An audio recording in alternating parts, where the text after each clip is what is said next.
طيب بسم الله الحمد لله والسلام على رسول الله وعلى آله وصحبه ومن والاه أما بعد.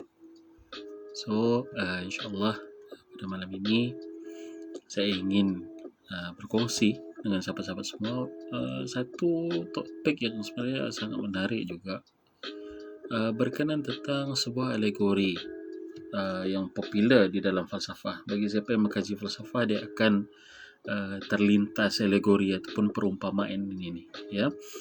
Alegori ini perumpamaan lah ya dalam bahasa Melayu, di mana Plato telah tulis di dalam sebuah bukunya yang berjudul Republic, sebuah alegori ataupun perumpamaan kisah dalam bentuk kisah yang terkenal dengan judul ataupun nama Allegory of the Cave, ataupun saya tulis di situ alegori gua, ataupun dalam setengah penterjemahan macam yang kita akan bincangkan pada malam ini, mitos gua.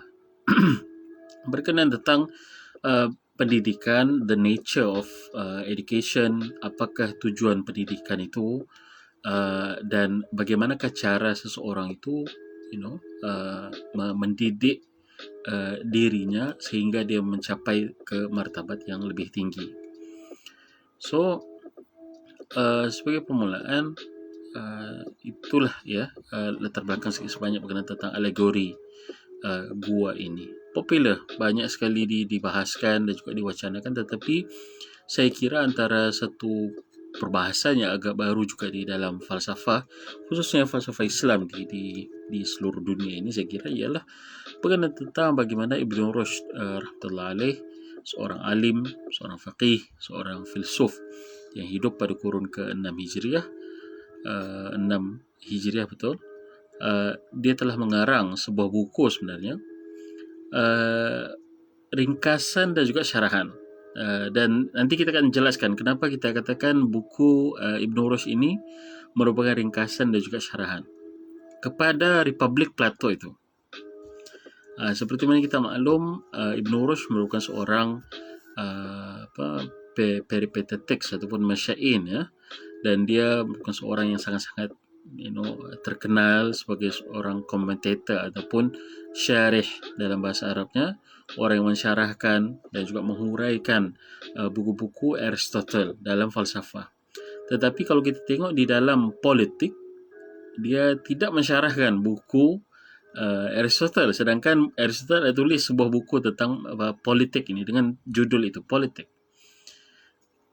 Tetapi kenapa dia tidak syarahkan? Itu masih menjadi teka-teki saya kira, yang masih perlu untuk dirungkai. Dan dia pergi kepada karya karya guru kepada Aristotle, yakni Plato, yang bukunya yang berjudul Republic. Dia mengkhidmatkan buku tersebut, dan juga dia dalam bentuk meringkaskan, ini dia meringkaskan buku Plato itu, Republic itu, dan mensyarahkan dan menyelitkan beberapa idea yang original bagi beliau ini sendiri. So itu saya tidak berani, nanti kita akan jelaskan. So itu saya tidak berani kata bahawa buku Ibn Rushd ini, walaupun dia kata sebagai ringkasan, tapi dia juga menyertakan pandangan-pandangan yang asli bagi dirinya sendiri. Tidak hanya terhad kepada ataupun tidak hanya terikat kepada pendapat yang dibawakan oleh Plato di dalam bukunya Republic. Thus comparison ataupun kajian perbandingan antara karya Ibn Rushd ini dan juga Republic Plato itu, saya kira satu perkara yang sangat penting untuk dilakukan, khususnya bagi kita yang minat untuk mengkaji tentang tokoh-tokoh dan juga tokoh-tokoh Muslim dan juga perkembangan falsafah dan juga pemikiran mereka. Kita tengok macam mana mereka menghargai karya filsuf yang terdahulu, tapi bukan dengan cara bertaklid buta, ya ambil begitu saja and then menukilkan dan juga ambil copy paste begitu. Tidak, tapi sebaliknya mereka mengambil dan juga meletakkan ramuan, itulah, meletakkan perencah mereka sendiri, meletakkan ramuan mereka sendiri yang menjadikan karya-karya mereka ini, filsuf Muslim ini, ada sumbangannya, ada, kalau dalam istilah akademik zaman sekarang ni, ada novelty-nya lah, ya, ada novelty-nya di situ. Yang menjadi tanggungjawab kita ialah untuk mencongkel apakah bentuk novelty itu.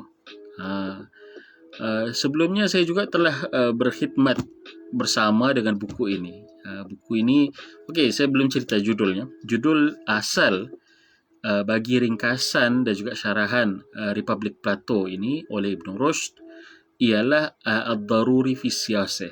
Ad-Daruri fi Siyasah. Hanya saja teks Arab itu hilang. Teks Arab yang Ad-Daruri itu hilang.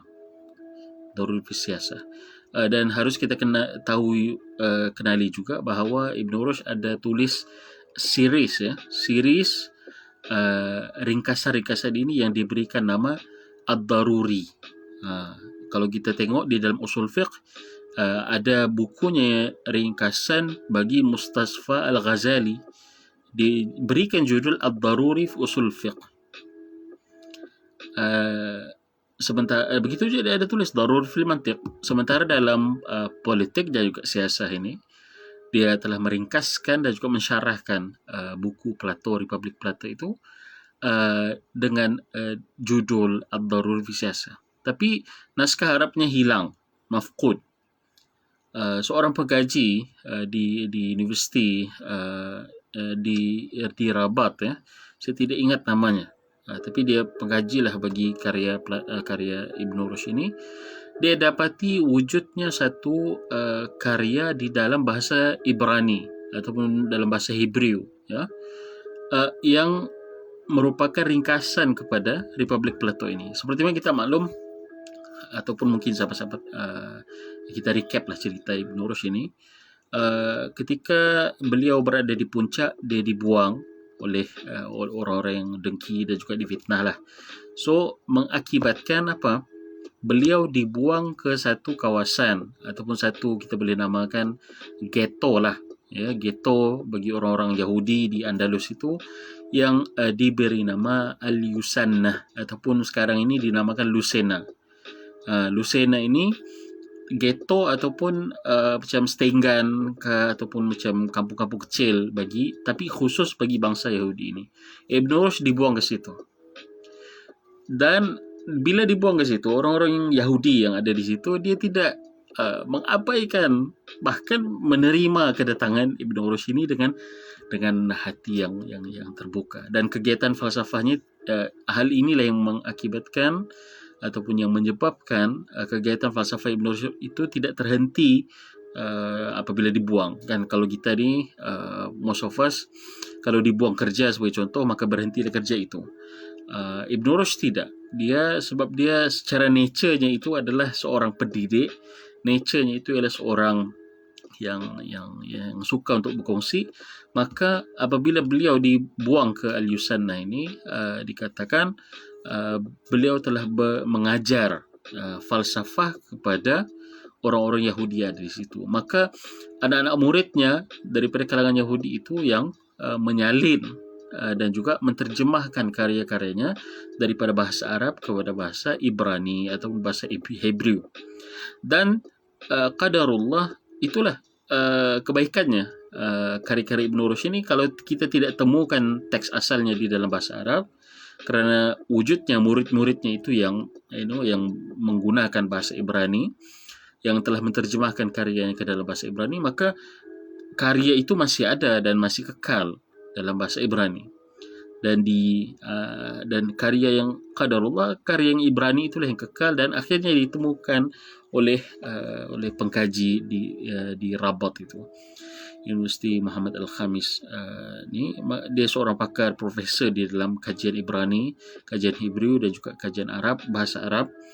Dan dialah orang pertama yang telah latest, tidaklah terlalu baru, tapi dalam pertengahan ataupun hujung kurun yang lepas, beliau ini telah menterjemahkan ataupun saya suka untuk menggunakan istilah reclaiming, ya, ambil semula, menterjemahkan karya itu daripada bahasa Ibrani ke dalam bahasa Arab memberikannya judulnya yang asal, yakni Ad-Daruri fi al-Siyasah.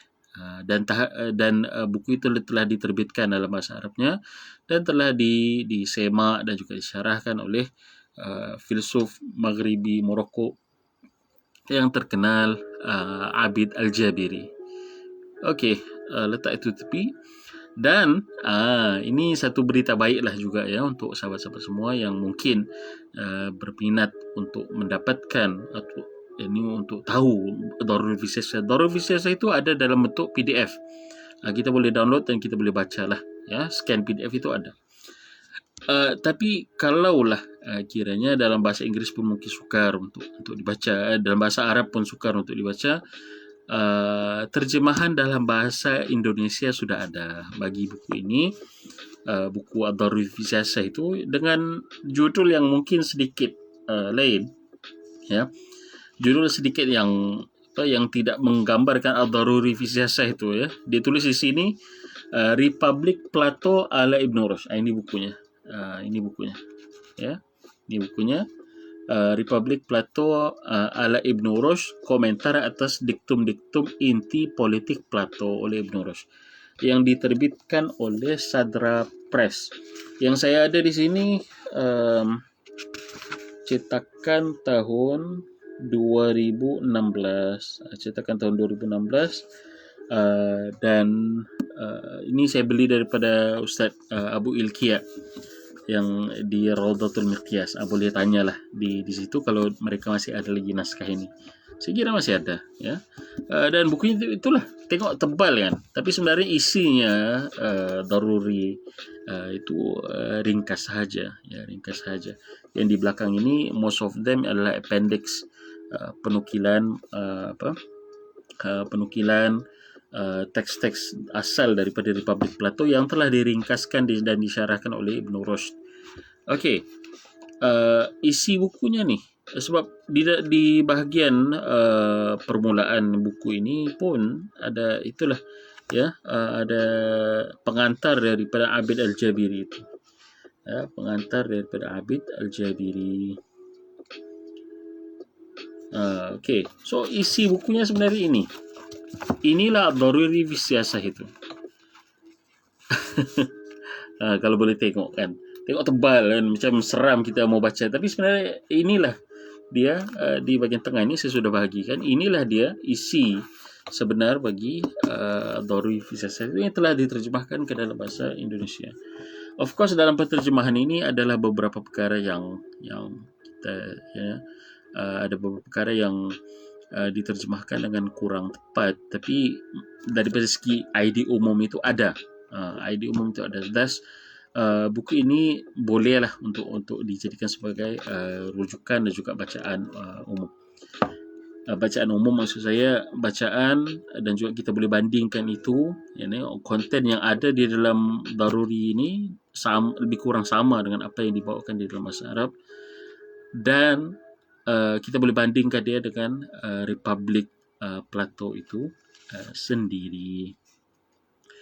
So, apa yang saya ingin bincangkan pada malam ini sebenarnya satu idea yang tercetus dalam fikiran saya ya, dalam fikiran saya baru-baru ini juga, insya-Allah katanya next month ataupun bulan 9 ya, kita akan Persatuan Pendidikan Falsafah Malaysia, PPFPM, akan buat seminar tentang falsafah lah di Malaysia ini, dan saya tergerak untuk membuat perbandingan antara Republik Plato dan juga Daruri Visasa Ibn Rushd ini. Sebelumnya saya telah buat, tapi itu kajian khusus bertumpu kepada Daruri ini, tidak ada perbandingan yang betul-betul spesifik antara dua karya ini ya, antara Republik Plato dan juga Darul Visasa Ibn Rushd ini. Itu saya telah buat sebagai pembentangan saya untuk master dulu dalam 2 tahun lepas ataupun 2 tahun lepas, saya 2019, di mana saya telah kupas wacana feminisme dalam Daruri Visasa ini. Tapi saya tidak rujuk buku inilah, ini buku terjemahan, saya rujuk buku asalnya di dalam bahasa Arab. Tapi untuk memudahkan perbincangan kita pada malam ini, saya rujuk terjemahan ini. Sebab saya kira macam betul juga dan menyingkatkan masa. Saya tidak perlu terjemah 2 kali, baca dan juga terjemah. Okay. So, Allegory of the Cave. Kita recap semula. Allegory of the Cave itu merujuk kepada satu perumpamaan tentang macam mana seorang itu belajar dan dia apabila dia belajar ini dia meningkatkan kemanusiaannya and then bebas daripada kejahilan. Bebas daripada belenggu kejahilan menuju kepada kebenaran, menuju kepada pengetahuan yang hakiki, dan dengan itu dia naik nature manusia itu naik melalui pendidikan. Itu yang disampaikan oleh Allegory of the Cave ini. Ya. Ibn Rushd dia bawa secara ringkas saja. Sementara kalau di dalam buku asal buku asal Republik Plato itu, Allegory of the Cave itu, ini sudah macam isi pembentangan pula ya, tapi nanti insyaAllah kita akan buat lebih detail lah untuk pembentangan itu, untuk seminar itu. Sekarang ni pun masih fikir mau join atau tidak, tapi kalau jadi join insyaAllah kita akan tulislah satu paper dan juga akan bentangan nanti. Baik. So di dalam Republik Plato tu panjang diceritakan perumpamaan itu. Bagaimana satu kumpulan manusia yang digari, diorang digari dan berada di bawah gua, dan mereka diberikan dan mata mereka itu hanya fix ataupun hanya melihat ke arah dinding gua. So what happen apabila diorang tengok dinding gua itu? Ini saya cerita versi Republik Plato. Apa yang mereka lihat? Mereka diperlihatkan bayang-bayang tentang bayang-bayang yang dimainkan oleh orang yang main puppet. Main puppet dikatakan begitu. Daripada api, and then timbullah bayang-bayang itu di permukaan dinding tempat mereka menghadam. So, bayangkan berhari-hari begitu dan mereka melihat itulah apa yang berlaku di dinding itulah sebagai kebenaran, sedangkan dia cumalah pantulan, sekadar pantulan bagi bayang-bayang sesuatu benda. Contohnya ada patung kuda digerakkan di depan api itu dan muncullah bayang-bayangnya di dinding gua tempat mereka tengok.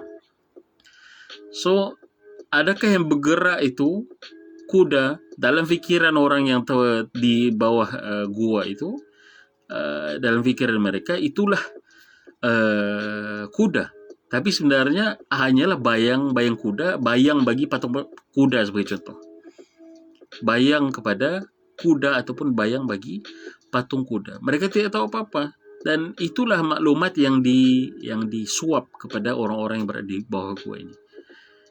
Dan dalam alegori Plato itu dia katakan andaikan dia cerita tentang dengan kawan karibnya Glaucon.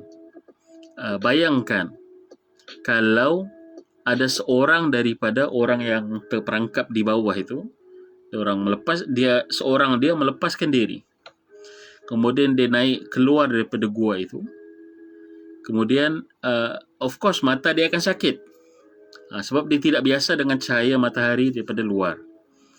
Tetapi perlahan-lahan dia akan lihat dahulu pantulan ataupun bayangan bagi sesuatu benda yang ada di luar itu. Tapi at least better lah daripada dia duduk di dalam gua. Sebab dia belajar untuk melihat sesuatu benda yang hakiki di luar, the real thing. Dia belajar tengok pantulannya dahulu, and then selepas itu barulah dia mengangkat matanya dan melihat kuda, pokok, segala benda apa yang berada di luar daripada gua itu.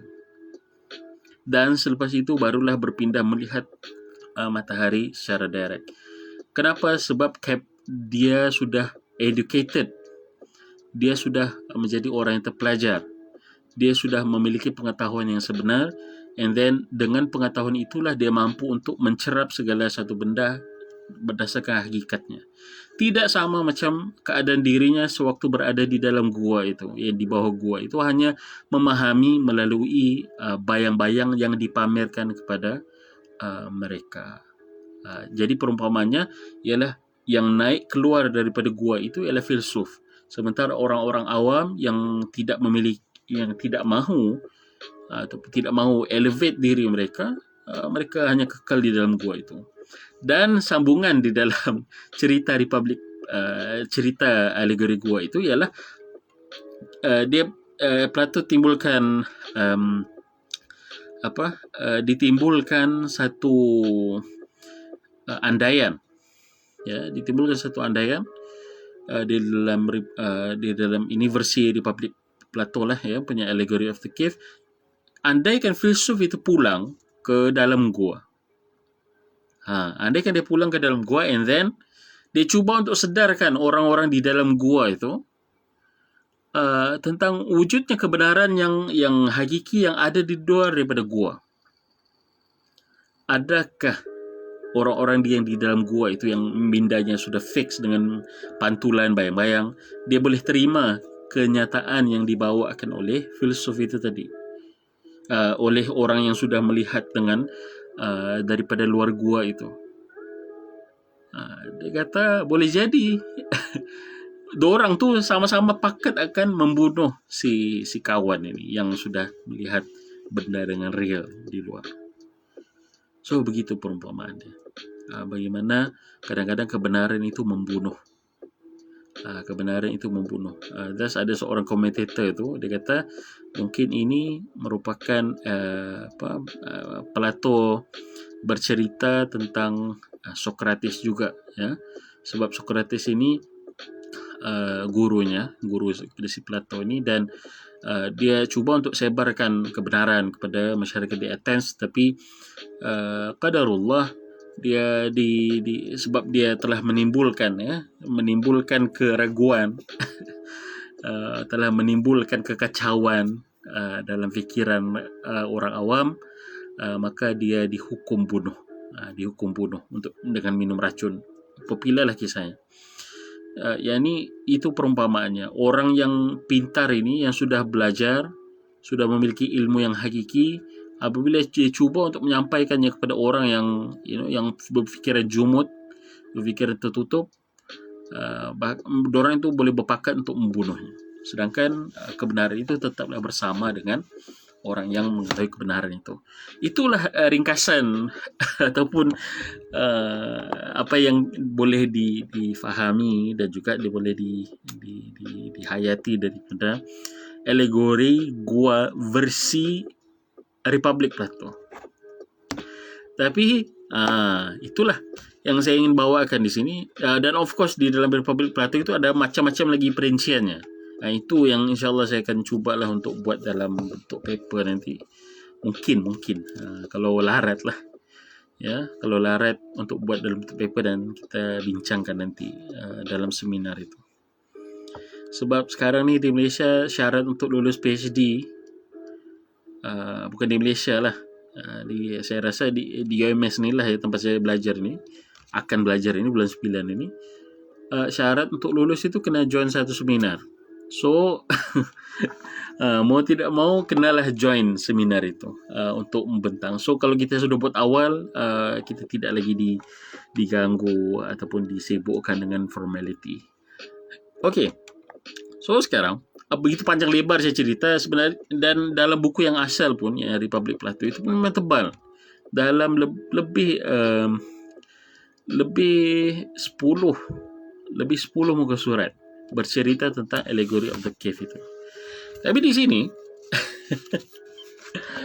kalau boleh sahabat-sahabat tengok di sini, bermula dari sini habis di situ di atas tu. Itulah Allegory of the Cave versi Ibn Rushd. Tapi dia cuba untuk namanya peringkasan, dia cuba untuk compactkan apa yang ingin disampaikan oleh Plato. So kita ringkas, kita baca dan kita kongsikan lah, sebab kita pun tidak ada rushing kan. Ini pun malam-malam hari dengar lo-fi sambil rehat-rehat, kita dengar, kita baca kan,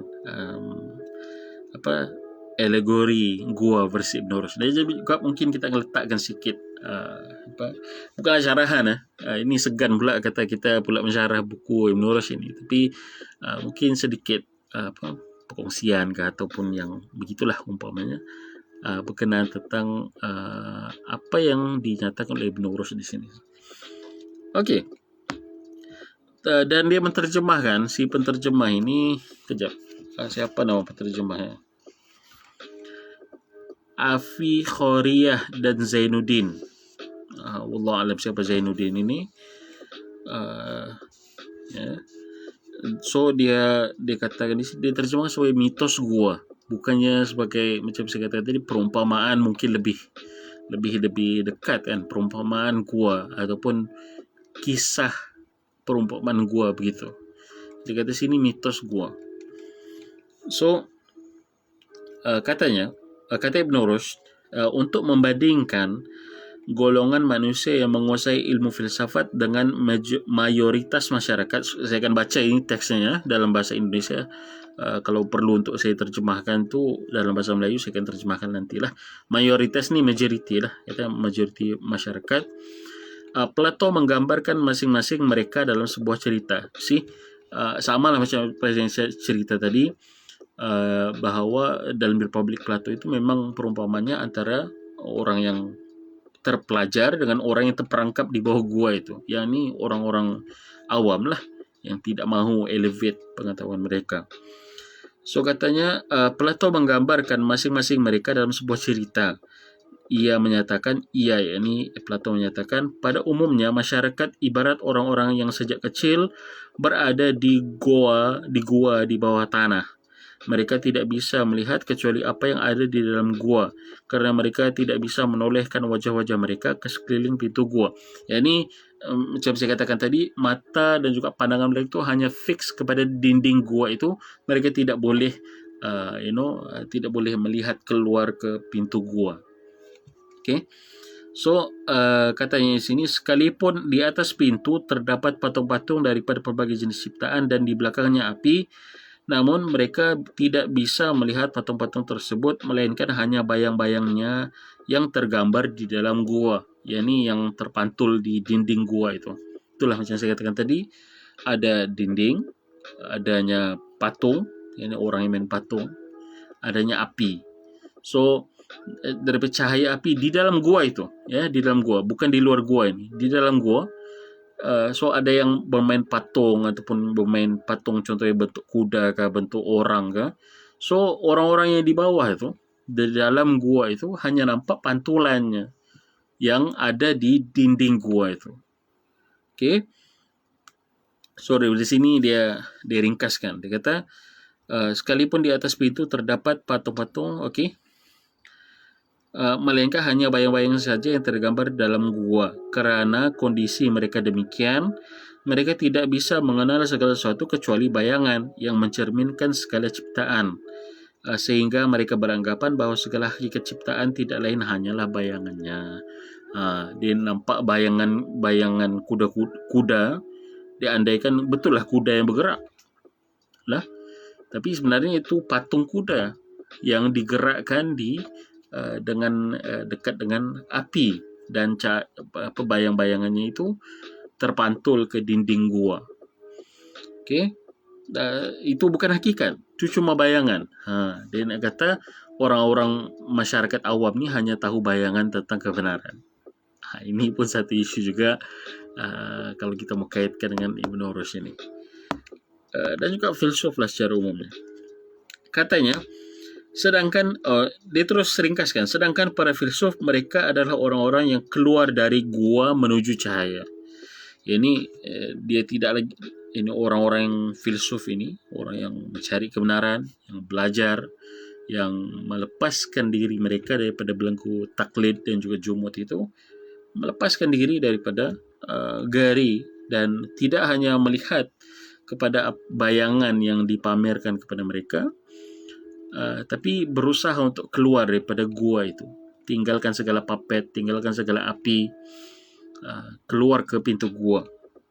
Mereka, kata Ibn Rushd, mereka dapat melihat segala sesuatu berdasarkan hakikatnya karena bantuan sinar matahari.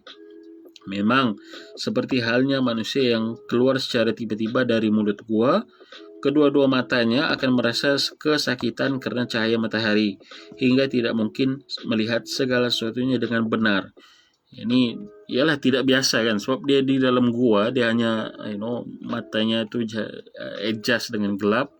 Tapi bila dia first time keluar, dia macam kagum, jadi macam mata dia tu tidak boleh mencerap segala sesuatu, terlalu banyak cahayanya. So kedua-dua matanya akan merasa kesakitan kerana cahaya matahari, hingga tidak mungkin melihat segala sesuatunya dengan benar. Maka begitu pula kita tidak dapat membenci golongan manusia yang memiliki kesiapan alami, yakni memiliki persediaan tabi'i ataupun natural mereka yang menguasai filsafat dan mampu memahami ilmu-ilmu yang objek akalnya dianggap sulit untuk dicerap dan direnungkan oleh masyarakat biasa. Bagi masyarakat biasa, untuk mencapai darjat seperti para filsuf, mereka harus mengenal sesuatu secara perlahan-lahan. Pertama sekali, mereka harus melihat segala sesuatu di atas cahaya bulan. Ini berdasarkan cahaya bulan itu masuk ke dalam gua, orang belajar dulu tengok itu sampai mereka terbiasa melihat. Kemudian mereka harus membiasakan melihat segala sesuatu di siang hari, itu pun tidak serta-merta mereka bisa melihat segala sesuatunya dengan benar. Karenanya pelajaran yang pertama sekali diajarkan kepada mereka ialah ilmu pengetahuan yang paling mudah bagi mereka. Jadi betul lah macam apa kita katakan tadi, bahawa alegori gua ini isi ringkas kan, dia terus straight to the point, tidak lagi bersimpang siur seperti mana apa yang digambarkan oleh Plato di dalam Republic, dalam versi yang originalnya. Dia kata itulah perlahan-lahan untuk orang yang ada kekuatan untuk berfikir, kekuatan fitrahnya itu Allah SWT kurniakan dia kemampuan untuk berfikir dan menjadi filsuf secara tabi'inya, maka dia boleh melepaskan diri daripada kejumudan masyarakat itu dengan senang. Tapi bagi orang awam macam mana? Kan? Adakah selama-lamanya mereka akan berada di gua itu? Tidak, mereka perlu elevate diri mereka, tetapi dengan cara belajar. Dan isi dalam mitos gua ini tidak ada cerita yang tadi, cerita orang tu akan dibunuh kalau dia cuba untuk paksa orang memahami falsafah seperti mana caranya, tidak diceritakan. So berarti mitos gua Ibn Rushd ini adalah versi yang sangat compact, yang telah meninggalkan banyak sebenarnya komponen-komponen yang kecil tetapi bermakna, ada maknanya yang dibawakan oleh Plato di dalam Republiknya itu, ya. Maka mungkinlah dari situ kelak nanti saya akan susun dan juga saya akan jelaskan mitos gua. So paling tidak pada kali ini kita telah kenal bahawa Ibn Rushd dia pun ada versi guanya sendiri. Sebenarnya versi alegori guanya itu, tapi terus diringkaskan, tidak lagi mengikuti 100% apa yang dibawakan oleh Plato, kan? Bahawa mitos gua itu tujuannya untuk menjelaskan cara macam mana untuk mengajar orang yang filsuf ini, dan juga cara macam mana pendidikan bagi orang yang orang awam, macam mana cara untuk melepaskan mereka daripada gua. Dan kalau kita lihat apa yang dinyatakan oleh dalam mitos gua ataupun allegory of the cave ini sangat-sangat terkait dengan pengalaman kita masyarakat zaman sekarang ini dengan media di mana dan juga fakta, ya, dan juga fakta ekot yang disebarkan melalui media, yang disebarkan melalui surat kabar online. Kan dulu surat kabar kertas, sekarang online. Dan bagaimana alegori gua ini kita andaikanlah kita ini sebagai masyarakat awam dan media dan surat kabar dan segala macam berita itu umpama puppet itu tadi yang yang projek bayangan kebenaran di dinding gua. Dan kita bayangkan sejauh mana kita sudah terperangkap di dalam media ini. Kita hanya terima media itu secara bulatnya begitu. Tidak lagi mempersoalkan adakah yang dinyatakan oleh sekian ini benar. Kan? Satu contoh yang baik ialah tentang susu. Ramai sampai ke sekarang ini yang menganggap bahawa susu itu something yang nutritious dan wajib lah katanya diminum oleh semua orang. Tapi sebenarnya inilah susu lembu. Susu lembu merupakan propaganda media di mana media gabung dengan para penternak lembu dan para penternak lembu ni dia bayar media untuk iklankan susu. So kalau perah susu itu dia akan jadi, kalau disimpan lama dia tidak tahan lama, dia akan buruk. So macam mana caranya untuk susu itu cepat habis ataupun cepat dijualkan? Maka direkalah segala macam berita, segala macam fakta sains, ditunjuklah orang pakai kod, kamu kena minum supaya tulang kamu kuat. Sedangkan dalam susu itu ada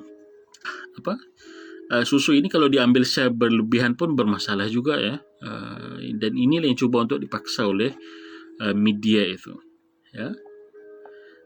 Dan kita tengok berapa ramai orang-orang yang terperangkap ataupun tertipu dengan kosmetik, alat kosmetik ataupun barang kosmetik yang timbang kilo katanya. Sebab media dia kata kalau kamu pakai ini kulit kamu akan jadi cerah sekejap lah, lepas tu kena cahaya matahari dia jadi hitam, right? Dan kita bayangkan diri kita sebagai masyarakat ini sekarang ini betapa banyak berita yang kita terima sebenarnya umpama bayangan yang diprojek ataupun yang dipantulkan ke dinding gua itu. Dan adakah kita sudah keluar sebenarnya daripada gua itu ataupun kita masih lagi terperangkap di bawah gua itu? Itu yang menjadi persoalan besar ya, saya kira. Kalau kita mau kaitkan dengan kehidupan sekarang kita inilah ya. Bagaimana alegori gua ini sebenarnya membuka fikiran kita. Kita akan memula mempersoalkan segala sesuatu. Adakah saya masih lagi berada di dalam gua ataupun sudah berada keluar daripada gua kejahilan ini, gua tipu daya, gua media, gua alternative fact dan seumpama itu, gua statistik. Itu pun statistik pun jadi gua juga ya. Statistik pun jadi gua juga. Sebab kita tengok ya, Nazi sebagai contoh, dalam Holocaust yang lalu itu mereka buatlah konon anggaran berapa juta atau berapa ratus ribu orang yang telah dibunuh dalam Holocaust. Begitu juga dalam Nanjing Massacre oleh Jepun, diorang bagi nombor. Tapi adakah nombor itu boleh dipercayai, khususnya daripada orang yang telah membuat keganasan itu kan? Jadi kita jangan semudah-mudahnya terima segala apa yang dinyatakan oleh orang. Itulah mungkin kita boleh ambil daripada alegori gua ini untuk kita amalkan dan juga untuk kita renungkan.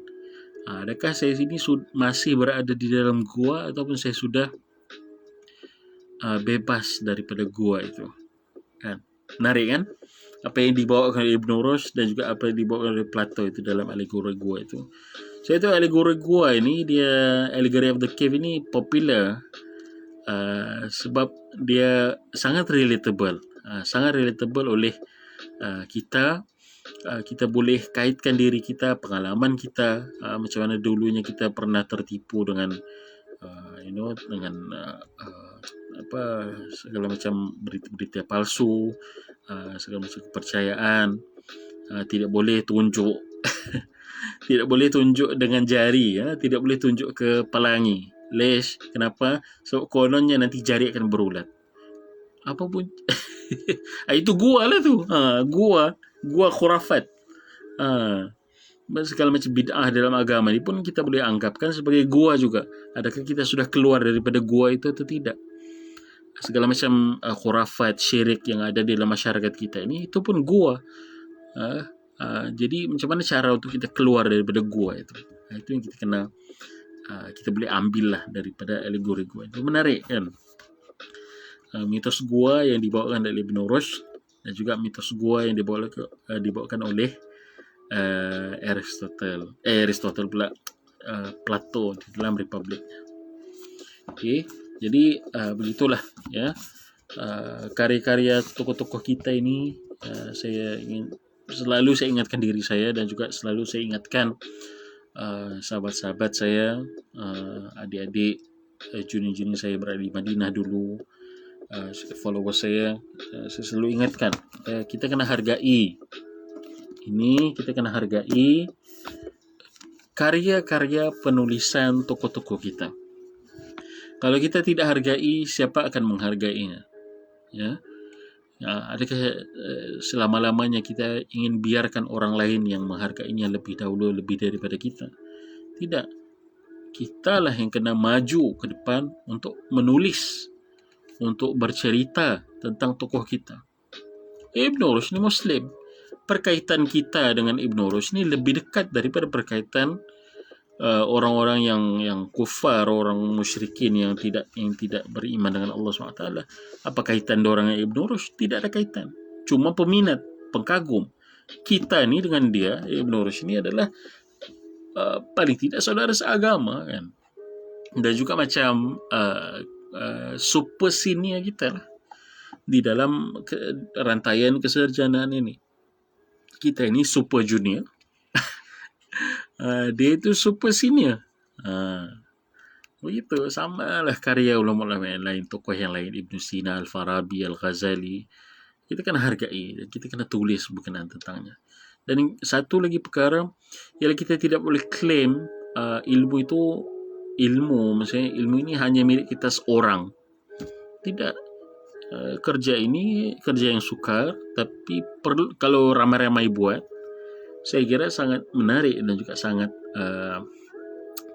hasilnya itu akan lebih zahir dan juga lebih dihargai oleh ramai orang begitu.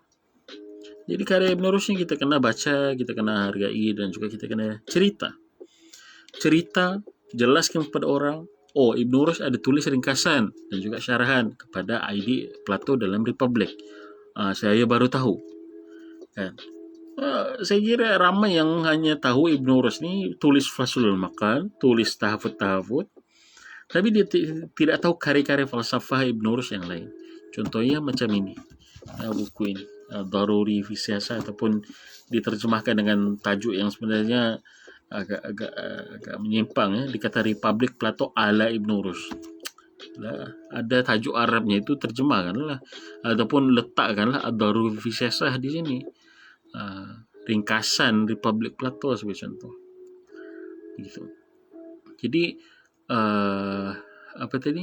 kita kena hargai dan juga kita kena cerita tentang Ibn Rushd ini dan juga karyanya Ad-Daruri fi Siyasah ini. So kalau saya bercerita sekarang, mungkin 2 tahun akan datang, 3 tahun akan datang, ada lagi yang berminat juga yang akan mengkaji sama kan. Saya sekarang ini cerita tentang mitos gua dan sebelumnya saya cerita tentang feminisme dalam buku ini. Boleh jadi di masa akan datang ada lagi aspek-aspek lain daripada pemikiran Ibn Rushd di dalam buku ini yang boleh dikeluarkan oleh orang lain dan begitulah ilmu itu. Dikeluarkan, dianalisa, dibandingkan dengan Republik Plato, dibandingkan dengan pemikiran Islam.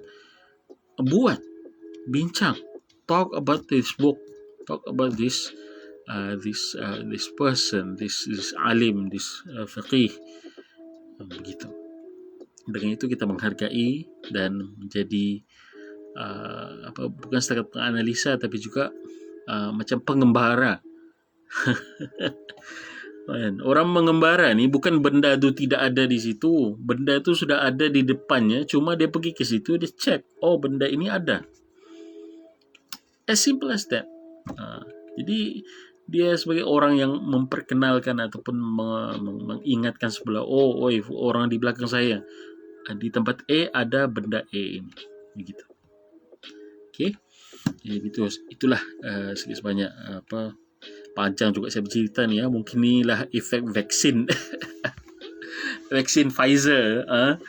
InsyaAllah nanti kita akan download ini, rakaman ini, dan kita akan kongsikan di ruang channel YouTube kita, ya, sebagai dokumentasi lah, ya.